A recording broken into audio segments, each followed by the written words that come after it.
کچھ ویک سے آپ لوگوں کے لیے ایک خط یاد کر رہا تھا آپ لوگوں کو ورس بائی ورس پڑھانے کے لیے کہ بائبل کا ایک خط آپ کو نئے عہد سے پڑھایا جائے جس سے آپ کو ایک انڈرسٹینڈنگ ملے کہ بائبل پڑھتے کیسے ہیں. اور اس کے ساتھ ساتھ میں نے ایک چیز کا تجربہ کیا ہے کہ اگر انسان کی زندگی میں علم ہے، بائبل کا ریولیشنز ہیں، بائبل کے مکاشفات اس کی زندگی میں ہیں، وہ گناہ میں نہیں گرتا. میں مکاشفات کی بات کر رہا ہوں. وہ شخص بائبل پڑھنے کے اس بات سے میچور ہو جاتا ہے. جس چرچ میں کلام اور روح القدس کی قدرت پیرالل چل رہی ہوتی ہے، مطلب اکٹھے چل رہی ہوتی ہے، وہ چرچ میچور ہو جاتا ہے. وہ زندگی روح القدس کی قدرت کے سبب سے، کلام کے سبب سے یسوع مسیح میں بالغ ہو جاتی ہے. سو میں چاہوں گا کہ ہم افسیوں کے خط کو کہ 6 کے 6 باب آیت بار آیت پڑھیں گے. اس کے دوران میں کوشش کروں گا ہر سنڈے افسیوں کے خط پہ کلام سنایا جائے، لیکن خدا کسی اور طرف لے کے گیا تو میں اس طرف بھی جاؤں گا. We don't know کہ ہم افسیوں کا خط کتنی دیر میں پڑھیں گے، لیکن میں آپ کو ایک چیز بتانا چاہتا ہوں، ہم اس کو مکمل پڑھیں گے. ساری آیات کو میں ورس بائی ورس یونانی زبان سے اور جتنے اس کی دوسری چیزیں ہیں جو اہم ہیں وہ میں آپ کو سمجھاؤں گا. سو بائبل پڑھنے کا ایک طریقہ بھی اس میں آپ کو ملے گا. ایسے سب نکالیے گا افسیوں کا خط، اس کا پہلا باب.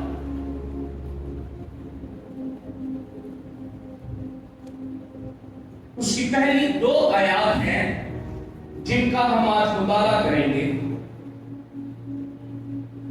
پالوس کہتا ہے، پالوس کی طرف سے جو خدا کی مرضی سے مسیح یسوع کا رسول ہے. کہتا ہے کس کی طرف سے؟ پالوس کی طرف سے. پالوس یہ سلام پیش کر رہا ہے، اصل میں کہتا ہے پالوس کی طرف سے جو خدا کی مرضی سے. کس کی مرضی سے؟ اب اس بات کو اس جگہ پر سمجھنا ہے. کہتا ہے میں پالوس ہوں اور خدا کی مرضی سے مسیح یسوع کا رسول ہوں. کیا ہوں؟ ایک ہی آیت کا ایک حصہ بتا رہا ہے، اسی میں بتا دیتا ہے کہ لکھنے والا کون ہے؟ پالوس ہے. کہتا ہے پالوس کی طرف سے. نیند بتا رہا ہے خط لکھنے والا کون ہے؟ پالوس ہے. آگے بتا دیتا ہے خدا کی طرف سے مسیح یسوع کا رسول ہے. کہتا ہے میں مسیح یسوع کا کیا ہوں؟ رسول ہوں. لیکن میں رسول کس کی مرضی سے ہوں؟ ایک حصے کے اندر، ایک جملے کے اندر اس نے 3 چیزیں پیش کر دی ہیں. میری طرف دھیان کیجئے گا، اس کو بائبل پڑھنے کا طریقہ آپ کو بتا رہا ہوں. 3 چیزیں پیش کر دیتا ہے. فرسٹ چیز کہتا ہے میں اس خط کا لکھنے والا ہوں.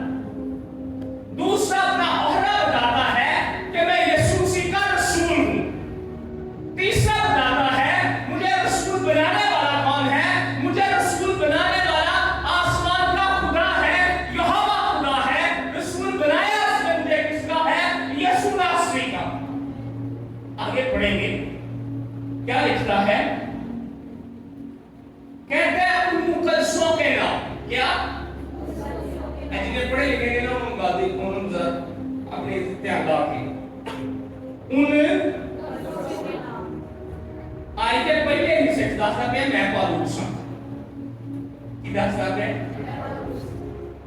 دوسرے حصے دستا پہ ان مقدسوں کے نام. خط کسی نے نام لیا جانا ہے. کہتا ہے خط لکھا کن کے نام ہے. کہتا ہے ان مقدسوں کے نام جو افسوس میں ہیں. جو کدھر ہے؟ نال دس چڑے ہیں کہ لکھیا میں انہاں لوگاں نے جڑے لوگاں نے یسوع مسیح کی کر لیا اور اس تو بعد رہ کس جگہ دے رہے ہیں؟ افسس شہر میں رہ رہے ہیں. اچھا یہ پہلی آیت سے آپ کتنی چیزیں آپ کو مل گئی ہیں کہ لکھنے والا پالوس ہے، رسول ہے، لکھ کن کو رہا ہے؟ افسس کے لوگوں کو لکھ رہا ہے.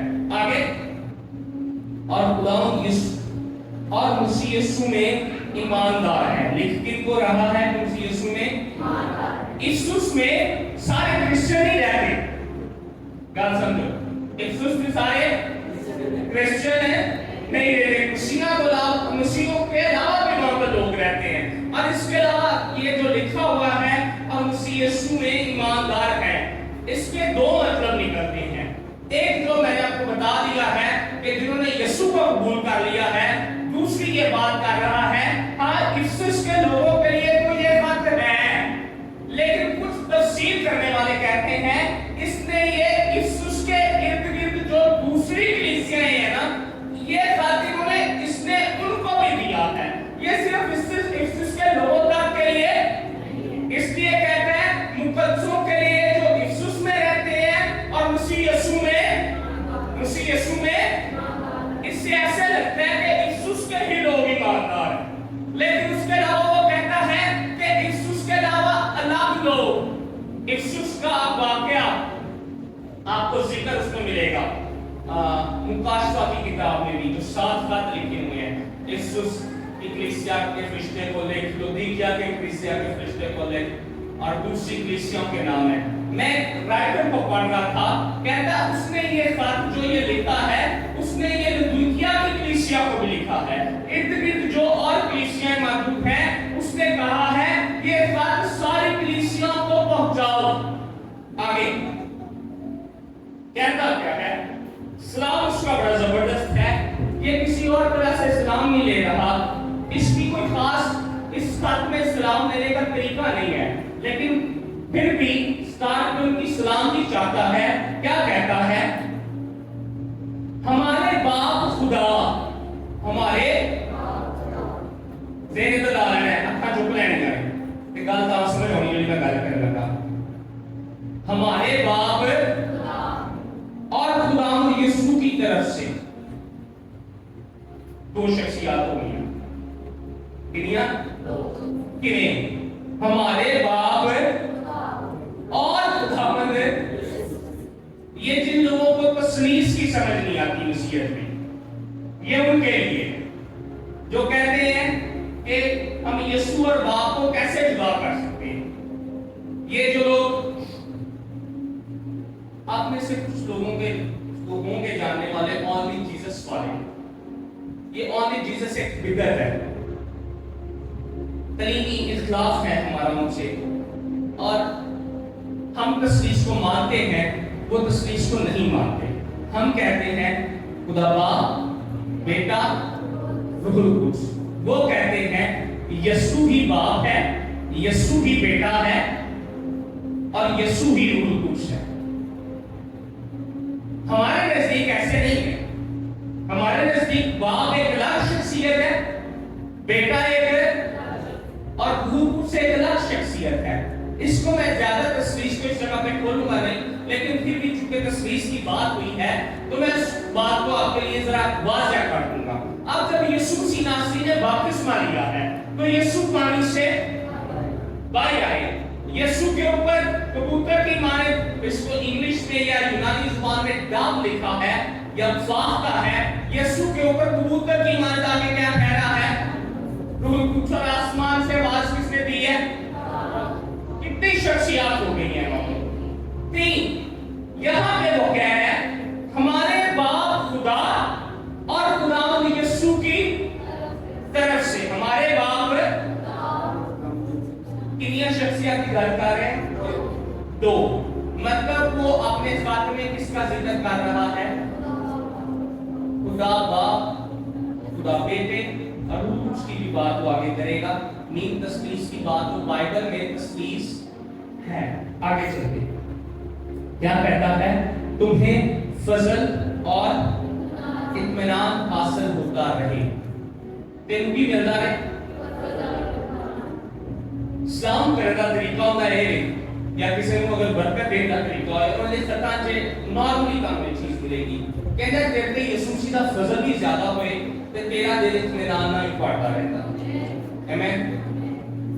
अब इसको जरा डिटेल की तरफ आएंगे इसकी।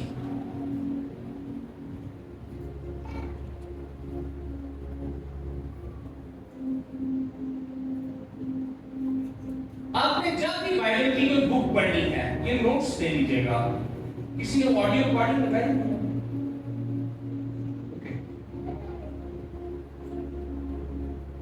अब जब भी किसी किताब को पढ़ेंगे बाइबल की, उसमें अहम चीज ये है कि आपको पता होना चाहिए कि ये लिखा किसने है।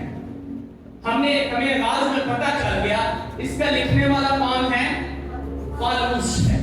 फिर पता होना चाहिए कि लिखा किनको गया।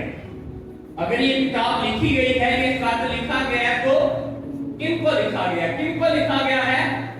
यीशु की कलीसिया को और इर्द गिर्द जो और ईमानदार रहते हैं उनको लिखा गया है। तीसरी चीज, कब लिखा गया है, इसकी सने तस्नीस क्या है, इसको लिखा कब गया है? तो ये 62 ईस्वी में लिखा गया है। हम इस वक्त 2024 ईस्वी में जी रहे हैं। किस में जी रहे हैं? ये खत 62 ईस्वी में लिखा गया है, मसीह यीशु की पैदाइश के 62 साल बाद। और ये खत लिखने वाला पौलुस है। लिखने की वजह क्या है, बात को समझे जरा। लिखने की, लिखा किसने है? कुछ वजह अक्सर जानिया पड़ेगा। लिखा किसने है? पौलुस ने। किनको? को कब लिखा है? 62 ईस्वी में। कब? लिखने की वजह क्या है? ये भी अहम चीज होती है किसी भी किताब को पढ़ने के लिए, बाइबल के किसी भी हिस्से को पढ़ने के लिए। लिखा क्या? लिखने की वजह। पौलुस जब भी कोई खत लिखता है तो पौलुस के खत लिखने के पीछे कोई ना कोई रीजन होती है। बहुत से खत वो बहुत से झूठे उस्तादों के सबब से लिखता है। किसके सबब में? जो झूठे उस्ताद कलीसिया में आ गए हैं, उसके पास पौलुस पे झूठे उस्तादों की तालीम को चर्च को बताने के लिए कि वो गलत तालीम दे रहे हैं, पौलुस खत लिखता है।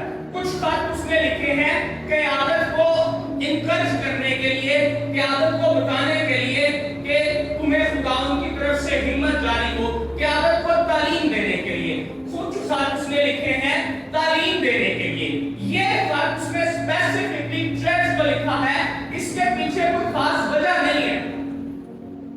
लेकिन इस खत में उसने उसके जो बेहतरीन खत है ना पौलुस के, उन बेहतरीन खतूत में से एक खत यीशु के खत को, यीशु के खत को कहा जाता है। रीजन क्या है?